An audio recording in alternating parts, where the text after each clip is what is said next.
በእግዚአብሔር ፊት ራሳችሁን እንዴት ነው የምታቀርቡት? ምናልባት ይህ ጥያቄ ቀላል ሊመስላችሁ ይችላል። ምክንያቱም በሕይወታችሁ ላይ በአካልም ሊሆን ይችላል በመንፈስ እንደ ተዋጊ መጸለይ እንዳለባችሁ ልትገነዘቡ ይገባችኋል። ምክንያቱ ደግሞ ጸሎት ጸጥ ያለ ጊዜ ብቻ እንዳልሆነ ልታውቁት ይገባል። ጸሎት የተቀደሰ ጦርነት ስለሆነ በጸለይን ቁጥር እግዚአብሔር የበላይ መሆኑን እናሳያለን። የዲያብሎስን ማታለያዎችን እንቃወማለን። የእግዚአብሔርን እቅድ ለመከተል ደግሞ ምርጫችን እናደርጋለን። ስለዚህ የጸሎት ሕይወታችን ምን ይመስላል? እግዚአብሔርን የሚያስደስተው ዲያብሎስን ደግሞ ከዙሪያችን የሚያርቀው ነው? በጸሎት ወቅት የሚኖረን አቋም የልባችንን አቋም ያሳየናል። ልባችን ሙሉ በሙሉ ከተሰጠና ጠላትን ለመቃወም ጸንቶ ከቆመ ሰውነታችን ይህንኑ አቋም መልሶ ያንጸባርቃል። ከምትለምኑት ልምድ ወጥታችሁ በሙሉ ልባችሁ ልትጸልዩ ይገባል። ምክንያቱም መጽሐፍ ቅዱስ ሲያስገነዝበን በአክብሮትና በፍርሃት እግዚአብሔርን ደስ የሚያሰኝ አምልኮ እንድናቀርብ ይነግረናል። ዕብራውያን ምዕራፍ 12 ቁጥር 18 በአክብሮት ረቂቅ ስሜት ብቻ ሳይሆን በእግዚአብሔር ፊት የምንበረከክበት መንገድ ውስጥ የተካተቱ ነገሮች ስላሉ አቋማችን የእግዚአብሔርን ቅድስና የጸሎትን ኃይል ምን ያህል በቁም ነገር እንደምንመለከት መልሶ ያንጸባርቅልናል። በአክብሮት ስንቀርብ ሰውነታችንና ልባችንን የእርሱን መገኘት ለማማከር እርሱን ለማክበር ይጣጣማሉ። ይህ መጣጣም ደግሞ የእግዚአብሔር ኃይል የሚንቀሳቀስበትን ተአምራት የሚሆንበትንና የጠላት ቁጥጥርን መስበር የሚጀምርበት ቦታን ይፈጥራል። በጸሎት ውስጥ ዝግጁነት እጅግ በጣም ዋጋ አለው። ሁል ጊዜ ንቁ እንድንሆን ተጠርተናል። ወደ ፈተና እንዳንገባ ንቁ ሆነን እንድንጸልይ መድኃኒታችን ኢየሱስ ክርስቶስ አስተምሮናል። የንቃት አካላዊ መንፈሳዊም ሆነ የንቃት አቋም ይጠይቃል። ንቁ ስንሆን ጸሎታችን የጠላትን ጥቃት የሚቋቋም ኃይለኛ የእምነት መገለጫ ይሆናል። እንግዲህ አቋማችን ለመሳተፍ፣ ለመጸለይ፣ ለመጽናት ያለንን ዝግጁነት ያንጸባርቃል። ስለዚህ በጸሎት ውስጥ ያለ አቋም ቋንቋን አቋም ነው። የልባችሁ አቋም ለእግዚአብሔር ለመንፈሳዊ ዓለም የምናስተላልፍበት መንገድ ሊሆን ይገባል። ውድ ወዳጆቼ የጸሎት አቋቋማችሁ መንፈሳዊ ኃይላችሁን እየጎዳ እንደሆነ ተረድታችሁ ታውቃላችሁ? ምናልባት በሕይወት ድካም ውስጥ አልፋችሁ ቀናችሁን በሙሉ ስትዞሩ ስትደክሙ ለስጋችሁ ስትለፉ ውላችሁ ነገር ግን ማታ በርከክ ብላችሁ በእግዚአብሔር ፊት ለመጸለይ አቅም አጥታችሁ ታውቃላችሁ? ታዲያ ተኝታችሁ ለመጸለይ ስትሞክሩ በዚያው እንቅልፍ ወስዷችሁ ሲሄድ ደስ የማይል ስሜት ተሰምቷችሁ ያውቃል? ምናልባት እንደዚህ አይነት ልምምድ ውስጥ ካላችሁ ዛሬ ላነቃችሁ እወዳለሁ። እግዚአብሔር ለሰነፍ እምነት ምላሽ አይሰጥም ስለሚል ነው። አጥብቆ ለሚጸልይ ግን እግዚአብሔር ምላሽን ይሰጣል። ምክንያቱም የሚለምን ሁሉ ይቀበላልና ስለሚል ነው። ስለዚህ ስትጸልዩ በድፍረት እንደ ወታደር ጀግናችሁ ነው ወይስ በሕይወት ድካም ውስጥ እያለፋችሁ በዝለት ምናልባት ደግሞ አቅም በማጣት? ስለዚህ ስንፍናችንን አራግፈን እንደገና በአክብሮት በሥነ ሥርዓትና በጋለ ስሜት በእግዚአብሔር ፊት መጸለይን መጀመር እንዳለብን ላስገነዝባችሁ እወዳለሁ። ጸሎት ከእግዚአብሔር ጋር የምንነጋገርበት ነገር ስለሆነ ምክንያቱም እኛ ጠንካሮች ስንሆን እንደ ወታደር ጀግነን ቆመን በእግዚአብሔር ፊት ስንጸልይ እግዚአብሔር ወደኛ ይቀርባል። ጠላታችን ዲያብሎስ ደግሞ ከኛ ይርቃል። ስለዚህ ወዳጆቼ በእግዚአብሔር ፊት ስትጸልዩ በአክብሮት ይሁን፣ በሥነ ሥርዓት ይሁን፣ በጋለም ስሜት እግዚአብሔርን ከዙፋኑ የሚቀሰቅሰው የጸሎት ኃይል ሊኖራችሁ ይገባል። በሰውነታችሁ ብቻም ሳይሆን በልባችሁም ጭምር አይኖቻችሁን ጨፍናችሁ ወደ እርሱ ማንሳት አለባችሁ። ጸሎት ብዙ ጊዜ እንደ ጸጥታና ሰላማዊ ጊዜ ነው የሚታየው። ዘና ለማለትና ከእግዚአብሔር ጋር በእርጋታ ለመነጋገር ብለው ያስባሉ ብዙ ሰዎች። መጽሐፍ ቅዱስ ግን እንደዚህ ይላል፣ ጸሎት ከመጽናናት ያለፈ ነገር እንደሆነ ይገልጽልናል። ጸሎት ቅዱስ ጦርነት ነው። ጸሎት መንፈሳዊ ጦርነት ነው። የጦር ሜዳ ነው። የጨለማ ኃይሎችን ከእግዚአብሔር ጋር የሚጋጩበትና እኛም ደግሞ ቃላቶችን ከእምነት ጋር ከአቋቋማችን ጋር በማውጣት የምናደርገው ተጋድሎ ነው። ጸሎት እንደ እረፍት ጊዜ ወይም ደግሞ ከእግዚአብሔር ጋር የሚደረግ ንግግር ብቻ አይደለም። ወዳጆቼ በግዴለሽነት ወደ ጸሎት የምንቀርብ ከሆነ በመንፈሳዊ ዓለም እጅ የመስጠት አደጋ ውስጥ እንገባለን። በኤፌሶን ምዕራፍ 6 ቁጥር 12 ላይ እንደሚል መጋደላችን ከደምና ከሥጋ ጋር አይደለም፣ ከአለቆችና ከስልጣናት ጋር፣ ከዚህም ከጨለማ ዓለም ገዢዎች ጋር በሰማያዊም ስፍራ ካለ ከክፋት መንፈሳውያን ሰራዊት ጋር ነው እንጂ ይላል። ያ ማለት ምን ማለት መሰላችሁ ውድ ወገኖቼ? ጸሎት የመቃወምና የመከላከል ስልታዊ ድርጊት መሆኑን እንገነዘባለን። ምናልባት በምንተኛበት ወቅት በግማሽ ልብ የሚደረግ ነገር አይደለም ጸሎት። ንቁ ሆነን ነቃ ብለን በአክብሮት በስነ ስርዓት በጋለ ስሜት በእግዚአብሔር ፊት የምናቀርበው መስዋዕት መሆን አለበት። ብዙ ጊዜ ቀን በስራ ደክመን ስጋችን ሲደክመው ማታ ላይ በርከክ ብለን ለመጸለይ አቅም እናጣና ተኝቼ ይጸልያለሁ ብለን ራሳችንን እናነሳሳለን። ነገር ግን ተኝተን መጸለይ በምንጀምርበት ጊዜ ከ2-3 ደቂቃ ባልበለጠ ጊዜ ውስጥ እንቅልፍ ወደኛ ይመጣል። ምክንያቱም ደግሞ ተኝተን ወይም ደግሞ ስንተኛ እንቅልፍ ወደኛ ይሳባል፣ እንቅልፍ ወደኛ ይመጣል። ታዲያ በዚህ ጊዜ እንቅልፋችንን ብቻ ሳይሆን መንፈሳችንም እንዲተኛ ራሳችንን እንጋብዛለን።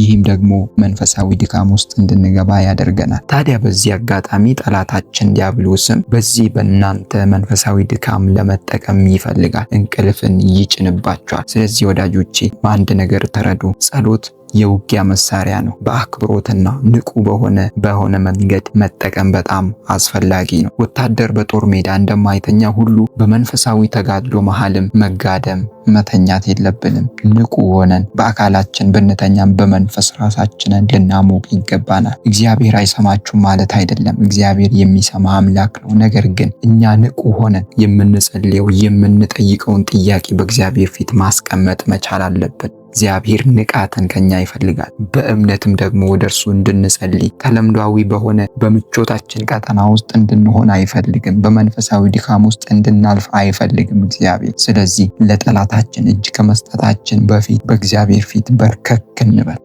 እግዚአብሔር ለኛ ያለው ዓላማ እጅግ መልካም ነው። እርሱም ደግሞ በጎና ደስ የሚያሰኝ ነው። የጠላት ዓላማ ግን በመንፈስ እንድትተኙ ማድረግ ነው። በመንፈስ እንድትረበሹ ማድረግ ነው። እንድትተኙ ነው። መንፈሳዊ ነገራችሁ፣ መንፈሳዊ ኃይላችሁ እንዳይታደስ ማድከም ነው። እግዚአብሔር ደግሞ በዙፋኑ ፊት በድፍረት እንድንቀርብ ጠርቶናል። ንቁ ሆነን ዝግጁ ሆነን በፊቱ እንድንጸልይ ይፈልጋል። ስለዚህ ወዳጆቼ የልባችንን አቋም ያሳየናል። ስለዚህ ልባችን ሙሉ በሙሉ ከተሰጠና ጠላትን ለመቃወም ጸንቶ ከቆመ ሰውነታችን ይህንን አቋም ያንጸባርቃል። ስለዚህ በሙሉ ልባችሁ ጸልዩ። በጸለይን ቁጥር እግዚአብሔር የበላይ መሆኑን፣ እግዚአብሔር ኃያል መሆኑን፣ ሁሉን ቻይ መሆኑን እንገነዘባለን፣ እናሳያለን። የዲያብሎስን ማታለያዎች ደግሞ እንቃወማለን። የእግዚአብሔርን እቅድ ለመከተል እንመርጣለን። ለመስነፍ ጊዜው ይበቃችኋል። በመንፈስ መታጠቅ፣ በመንፈስ መጠንከር፣ ለውጊያ መነሳት፣ ለመንፈሳዊ ውጊያ መነሳት፣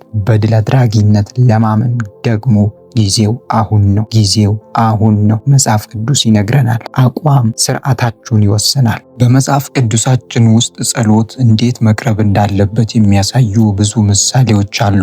ይህ ደግሞ በግድየለሽነት ወይም ደግሞ በቸልተኝነት ሳይሆን በዓላማ በትኩረትና በብዙ በአካላዊ ተሳትፎ ጭምር እንደሆነ በመጽሐፍ ቅዱሳችን የምንመለከተው ነው። ጸሎት ንቁና ዓላማ ያለው ልምምድ መሆኑን ያስተምሩናል። በእግዚአብሔር ፊት በምንቀርብበት ጊዜ ኃይልና ሞገስን እናገኛለን። የተሳተፍንባቸው መንፈሳዊ ውጊያዎች ምንም ያህል ከባድ ቢሆኑም በጸሎት ውስጥ ግን ያለን አቋምና አመለካከት ጠላታችንን ድል እንድናደርግ ያደርገናል። በትንቢተ ዳንኤል ላይ እንዳነበብነው ዳንኤል ከንጉሥ ዳሪዮስ በቀር ሌላ አምላክ ወይም ደግሞ ሰው የሚያመልክ ሁሉ ወደ አንበሳ እንደሚጣል የሚያዘውን አዋጅ በሰማ ጊዜ ጸሎቱን አቋርጦ አልነበረም። ነገር ግን እንዴት እንደጸለየ ልብ ልንለው ይገባል። የጸለየው ጸሎት በቀን 3 ጊዜ ይጸልይ ነበረ ይላል። መስኮቶቹንም ወደ ኢየሩሳሌም ከፍቶ በእግዚአብሔር ፊት በጸሎትና በምስጋና ይንበረከክ ነበር ይለናል። የዳንኤል አቋም የጸና ነበር። ይህም ደግሞ በአክብሮትና በመደገፍ አካላዊ የጸሎት ተሳትፎ የነበረው ነው። መንበርከክ በትህትናና የመታዘዝ አቋምን ብቻ ሳይሆን የጥንካሬንና የቁርጠኝነትንም መገለጫ ተብሎ ይወሰዳል። ይህም ደግሞ ጸንቶ የመቆም ስጋት ቢኖርበትም ራሱን ግን በእግዚአብሔር ፊት እንዳኖረ ይነግረናል። ተቃውሞ ቢገጥመው ቁርጠኝነትና ለዓላማው የጸና በአምላኩ በእግዚአብሔር የታመነ ሰው መሆኑን ግን በእምነቱ ጸንቶ አሳይቶናል። በመጸለይ ጠላቶቹን ወይም ደግሞ ከሳሾቹን ድል እንደነሳቸው እናነባለን። ብዙ ነቢያት በእግዚአብሔር ፊት በመንበርከክ ይጸልዩ ነበረ። እጆቻቸውን በማንሳት በእግዚአብሔር ፊት ወድቀው እንደሚጸልዩና እግዚአብሔርን በጸሎታቸው እንደሚያከብሩት ይነግረናል። እነዚህ አቋሞች ወዳጆቼ ድንገተኛ የሆኑ አቋሞች አልነበሩ። የአምልኮ የመገዛት መገለጫዎች የነበሩ ናቸው እንጂ። እነዚህ ታዲያ መታዘዝን፣ ለእግዚአብሔር መንበርከክን፣ ለእግዚአብሔር እጅ ማንሳትን፣ አካላዊ ድርጊትን በጸሎት ያን ጸሎት ከፍ አደረጉት። ይልቁንም አጠነከሩት እንጂ ጸሎትን ወደ ኋላ አልመለሱ። ከእግዚአብሔር ጋር ለሚደረገው ግንኙነት አዲስ ትርጉም የሚጨምሩ ናቸው። ስለዚህ ወዳጆቼ በእግዚአብሔር ፊት በርከክ በሉ። እጆቻችሁን አንስታችሁ እርሱ ስላደረገላችሁ በጎ ነገር፣ እርሱ ስለዋለላችሁ ውለታ እግዚአብሔርን አመስግኑት። ጠላታችሁንም ዲያብሎስንም ደግሞ ተቃወሙት፣ እርሱም ከናንተ ይሸሻል እንደሚለው በእግዚአብሔር ቃል መሰረት በእግዚአብሔር ፊት በመንበርከክ እጆቻችንን በማንሳት በእርሱ ፊት ልንጸልይ ይገባናል። የከበደን ነገር ለእግዚአብሔር ቀላል ስለሆነ ለእኛ ያቃተን እኛ አንችልም በቃለት ባልነው ጉዳይ ላይ እግዚአብሔር ጣልቃ እንዲገባ በእግዚአብሔር ፊት በርከክ እንበል። እግዚአብሔር የልመናችሁን እግዚአብሔር ጸሎታችሁን ሁሉ እንደሚሰማ በእምነት በእርሱ ፊት መንበርከክን ልማዳቸው አድርጉ። ስለዚህ ወዳጆቼ ከመንፈሳዊ ግዴለሽነት ራሳችሁን እንድታወጡ አሳስባችኋለሁ። የጸሎታችንን ውጤታማነትና እንቅፋትን የሚወስኑት የኛ መዘናጋት፣ የኛ ችላባይነት ሊሆን ስለሚችል ነው። ጸሎት ሙሉ ትኩረታችንን ይጠይቃል። ብዙ ጊዜ አካላዊ መገለጫንም ስለሚጠይቅ ነው ጸሎታችን በአቋም መሆን አለበት የምንለው። በመንፈሳዊ ዓለምም ከእግዚአብሔር ጋር ያለንን ግንኙነት እንዲጠነክርና እንዲላላ የሚያደርገው የኛ በአቋማችን የመጽናትና የመቆየት ነው። ስለዚህ ወዳጆቼ ሁል ጊዜ በትጋት በእግዚአብሔር ፊት ልንጸልይ ይገባናል። መንፈሳዊ ስንፍናን ከራሳችሁ አርቁ። መጽሐፍ እንደሚል ወደ ፈተና እንዳትገቡ ትጉና ጸልዩ እንደሚለው ሁል ጊዜ ተግተን ልንጸልይ ይገባናል። ምክንያቱም የምንሰማው፣ የምናየው፣ የምንዳስሰው ሁሉ ደስ የማይሉ ነገሮች ሊሆኑ ስለሚችሉ በእግዚአብሔር ፊት ግን ስንንበረከክ እግዚአብሔር ጋር መልስ አለ፣ እግዚአብሔር ጋር ኃይል አለ። በእርሱ ፊት በምንንበረከክበት ጊዜ እርሱ ኃይልን ይሞላናል፣ እርሱ ጸጋን ይደርብልናል። ነገር ግን በጸሎት ጥንካሬ ከሌለን በጸሎት የማንጸና ከሆነ መንፈሳዊ ውጊያን የማናደርግ ከሆነ ለጠላት ራሳችንን አሳልፈን እንሰጣለን። ምክንያቱም ወታደር በጦር ሜዳ መካከል ቢተኛ እኛ እንደሚገባን በጦር ሜዳ መካከል ቢተኛ በጠላቶቹ የመሸነፍ በአደጋ ውስጥ መውደቅ ሊገጥመው ስለሚችል፣ በተመሳሳይም ደግሞ በመንፈሳዊ ሕይወታችን ስንጸልይ ልንደክም አይገባም፣ ልንተኛ አይገባም። ከልብ ሆነን እጃችንን አንስተን በተቃውሞ በተዘጋጀው ልባዊ መነሳሳት ውስጥ ሆነን በእግዚአብሔር ፊት ልንጸልይ ይገባናል። ስለዚህ ዲያብሎስን የምንቃወምበትን ኃይልና ንቃትን ከእግዚአብሔር ዘንድ እናገኛለን። ስለዚህ ወዳጆቼ ትጋት የተሞላበት ጸሎት እጅግ በጣም ኃይል አለው። እግዚአብሔርን ያስደስተዋል። በእግዚአብሔር ፊት መንበርከክ፣ በእርሱ ፊት መቆም፣ እጅን ማንሳት ወይም በግንባር መውደቅ፣ እነዚህ ሁሉ ድርጊቶች ከምቾት በላይ ያደርጉናል። ስነ ስርዓታችንን አክብረን በእግዚአብሔር ፊት ትኩረትን ፈጥረን በእርሱ ፊት እንድንጸልይ ጥረትን ማድረግ መቻል አለብን። ነገር ግን ከመንፈስ ቅዱስ ጋር ግንኙነትን ለማድረግ ሙሉ አቋማችንን መስዋዕት አድርገን ማቅረብ በጣም አስፈላጊ ነው። እግዚአብሔር የሚያከብረው አገልግሎት፣ እግዚአብሔር የሚያከብረው ጸሎት ትጋትና ፍቅርን የተሞላ ጸሎት ሲሆን ነው። በዚያም ላይ በመንፈሳዊ ውጊያ ጸንቶ የቆመን በቃ እግዚአብሔርን ደስ ያሰኘዋል። ከእግዚአብሔር ለመቀበል ራሳችንን ልናዘጋጅ ይገባናል። በጸሎት ጥንካሬ ውስጥ እምነታችን ይጠነክራል፣ ውጤቶችም መምጣት ይጀምራሉ። በትጋት በጸለዩ ጸሎቶች እግዚአብሔር ብዙ ታሪኮችን ሕይወታቸውን የቀየሩ ተአምራዊ በሆኑ ውጤቶች እግዚአብሔር ሕይወታቸውን የጎበኛ ብዙ ሰዎች በመጽሐፍ ቅዱስ ውስጥ አሉ። ስለዚህ ጸሎት ኃይል እንዳለው ልናምን ይገባናል። ለሰው የማይቻል ለእግዚአብሔር እንደሚቻል፣ ለሰው ያቃተው እግዚአብሔር ግን እንደሚችለው ልንገነዘብ ይገባናል። በጸሎት ውስጥ ድል አለ፣ በጸሎት ውስጥ ማሸነፍ አለ፣ በጸሎት ውስጥ መጽናት አለ። ስለዚህ ራሳችንን በእግዚአብሔር ፊት እንዴት እንዲሆን ማቅረብ እንዳለብን ልናስተውልና ልናውቅ ይገባናል። በእግዚአብሔር ፊት ራሳችሁን እንዴት ነው የምታቀርቡት? ምናልባት ይህ ጥያቄ ቀላል ሊመስላችሁ ይችላል። ምክንያቱም በሕይወታችሁ ላይ በአካልም ሊሆን ይችላል በመንፈስ እንደ ተዋጊ መጸለይ እንዳለባችሁ ልትገነዘቡ ይገባችኋል። ምክንያቱ ደግሞ ጸሎት ጸጥ ያለ ጊዜ ብቻ እንዳልሆነ ልታውቁት ይገባል። ጸሎት የተቀደሰ ጦርነት ስለሆነ በጸለይን ቁጥር እግዚአብሔር የበላይ መሆኑን እናሳያለን። የዲያብሎስን ማታለያዎች እንቃወማለን። የእግዚአብሔርን እቅድ ለመከተል ደግሞ ምርጫችን እናደርጋለን። ስለዚህ የጸሎት ሕይወታችን ምን ይመስላል? እግዚአብሔርን የሚያስደስተው ዲያብሎስን ደግሞ ከዙሪያችን የሚያርቀው ነው? በጸሎት ወቅት የሚኖረን አቋም የልባችንን አቋም ያሳየናል። ልባችን ሙሉ በሙሉ ከተሰጠና ጠላትን ለመቃወም ጸንቶ ከቆመ ሰውነታችን ይህንኑ አቋም መልሶ ያንጸባርቃል። ከምትለምኑት ልምድ ወጥታችሁ በሙሉ ልባችሁ ልትጸልዩ ይገባል። ምክንያቱም መጽሐፍ ቅዱስ ሲያስገነዝበን በአክብሮትና በፍርሃት እግዚአብሔርን ደስ የሚያሰኝ አምልኮ እንድናቀርብ ይነግረናል። ዕብራውያን ምዕራፍ 12 ቁጥር 18። በአክብሮት ረቂቅ ስሜት ብቻ ሳይሆን በእግዚአብሔር ፊት የምንበረከክበት መንገድ ውስጥ የተካተቱ ነገሮች ስላሉ አቋማችን የእግዚአብሔርን ቅድስና፣ የጸሎትን ኃይል ምን ያህል በቁም ነገር እንደምንመለከት መልሶ ያንጸባርቅልናል። በአክብሮት ስንቀርብ ሰውነታችንና ልባችንን የእርሱን መገኘት ለማማከር እርሱን ለማክበር ይጣጣማሉ። ይህ መጣጣም ደግሞ የእግዚአብሔር ኃይል የሚንቀሳቀስበትን ተአምራት የሚሆንበትንና የጠላት ቁጥጥርን መስበር የሚጀምርበት ቦታን ይፈጥራል። በጸሎት ውስጥ ዝግጁነት እጅግ በጣም ዋጋ አለው። ሁል ጊዜ ንቁ እንድንሆን ተጠርተናል። ወደ ፈተና እንዳንገባ ንቁ ሆነን እንድንጸልይ መድኃኒታችን ኢየሱስ ክርስቶስ አስተምሮናል። የንቃት አካላዊ መንፈሳዊም ሆነ የንቃት አቋም ይጠይቃል። ንቁ ስንሆን ጸሎታችን የጠላትን ጥቃት የሚቋቋም ኃይለኛ የእምነት መገለጫ ይሆናል። እንግዲህ አቋማችን ለመሳተፍ፣ ለመጸለይ፣ ለመጽናት ያለንን ዝግጁነት ያንጸባርቃል። ስለዚህ በጸሎት ውስጥ ያለ አቋም አቋም ነው። የልባችሁ አቋም ለእግዚአብሔር፣ ለመንፈሳዊ ዓለም የምናስተላልፍበት መንገድ ሊሆን ይገባል። ውድ ወዳጆቼ የጸሎት አቋቋማችሁ መንፈሳዊ ኃይላችሁን እየጎዳ እንደሆነ ተረድታችሁ ታውቃላችሁ? ምናልባት በሕይወት ድካም ውስጥ አልፋችሁ ቀናችሁን በሙሉ ስትዞሩ፣ ስትደክሙ፣ ለስጋችሁ ስትለፉ ውላችሁ፣ ነገር ግን ማታ በርከክ ብላችሁ በእግዚአብሔር ፊት ለመጸለይ አቅም አጥታችሁ ታውቃላችሁ? ታዲያ ተኝታችሁ ለመጸለይ ስትሞክሩ በዚያው እንቅልፍ ወስዷችሁ ሲሄድ ደስ የማይል ስሜት ተሰምቷችሁ ያውቃል? ምናልባት እንደዚህ አይነት ልምምድ ውስጥ ካላችሁ ዛሬ ላነቃችሁ እወዳለሁ። እግዚአብሔር ለሰነፍ እምነት ምላሽ አይሰጥም ስለሚል ነው። አጥብቆ ለሚጸልይ ግን እግዚአብሔር ምላሽን ይሰጣል። ምክንያቱም የሚለምን ሁሉ ይቀበላልና ስለሚል ነው። ስለዚህ ስትጸልዩ በድፍረት እንደ ወታደር ጀግናችሁ ነው ወይስ በሕይወት ድካም ውስጥ እያለፋችሁ በዝለት ምናልባት ደግሞ አቅም በማጣት?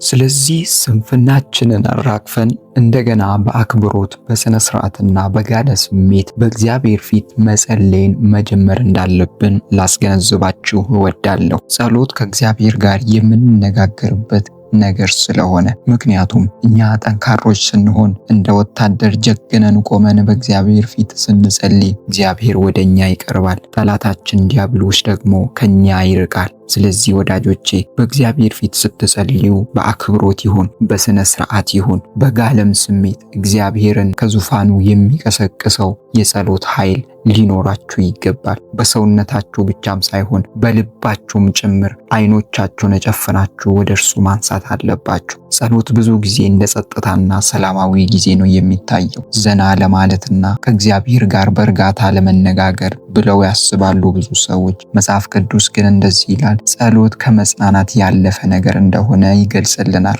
ጸሎት ቅዱስ ጦርነት ነው። ጸሎት መንፈሳዊ ጦርነት ነው። የጦር ሜዳ ነው። የጨለማ ኃይሎችን ከእግዚአብሔር ጋር የሚጋጩበትና እኛም ደግሞ ቃላቶችን ከእምነት ጋር ከአቋቋማችን ጋር በማውጣት የምናደርገው ተጋድሎ ነው። ጸሎት እንደ እረፍት ጊዜ ወይም ደግሞ ከእግዚአብሔር ጋር የሚደረግ ንግግር ብቻ አይደለም። ወዳጆቼ በግዴለሽነት ወደ ጸሎት የምንቀርብ ከሆነ በመንፈሳዊ ዓለም እጅ የመስጠት አደጋ ውስጥ እንገባለን። በኤፌሶን ምዕራፍ 6 ቁጥር 12 ላይ እንደሚል መጋደላችን ከደምና ከሥጋ ጋር አይደለም፣ ከአለቆችና ከስልጣናት ጋር፣ ከዚህም ከጨለማ ዓለም ገዢዎች ጋር በሰማያዊም ስፍራ ካለ ከክፋት መንፈሳዊያን ሰራዊት ጋር ነው እንጂ ይላል። ያ ማለት ምን ማለት መሰላችሁ ውድ ወገኖቼ? ጸሎት የመቃወምና የመከላከል ስልታዊ ድርጊት መሆኑን እንገነዘባለን። ምናልባት በምንተኛበት ወቅት በግማሽ ልብ የሚደረግ ነገር አይደለም ጸሎት። ንቁ ሆነን ነቃ ብለን በአክብሮት በስነ ስርዓት በጋለ ስሜት በእግዚአብሔር ፊት የምናቀርበው መስዋዕት መሆን አለበት።